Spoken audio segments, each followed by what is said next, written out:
അപ്പോൾ ഗൈസ് ഞാനിന്ന് പടം ഒക്കെ വരച്ചുകൊണ്ടിരിക്കുന്ന നേരത്ത് സ്റ്റിക്കർ ഒട്ടിക്കായിരുന്നു. അപ്പോൾ തന്നെ ഞാൻ ഒട്ടിക്കാൻ നേരത്ത് പശ തീർന്നു. അപ്പം ഞാൻ മൈദപ്പൊടി എടുത്ത് കലക്കി ഉണ്ടാക്കി പശ ഉണ്ടാക്കി. പിന്നെ ഞാനത് നോക്കിയപ്പോൾ ഒരു വെള്ളം മതിയാക്കി. അപ്പം ഞാനത് കാണിച്ചു തരാൻ പറ്റിയത് ഇതെന്താ നല്ല കട്ടിയായി ഓണിങ്ങനെ ആക്കിയിട്ട് നമ്മൾ കട്ടിക്കാക്കിയിട്ട് പിന്നെ നമ്മൾ ഇങ്ങനെയാണ് പോകുന്നത്.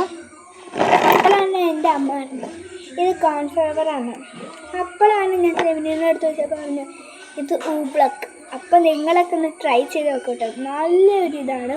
നമ്മൾ നല്ലോണം ഇരുന്ന് പോകരുത്.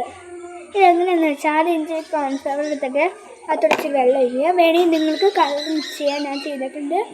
അപ്പോൾ ഞാനൊന്ന് അപ്പോൾ നിങ്ങൾ ചെയ്ത് നോക്കുക. ബൈ.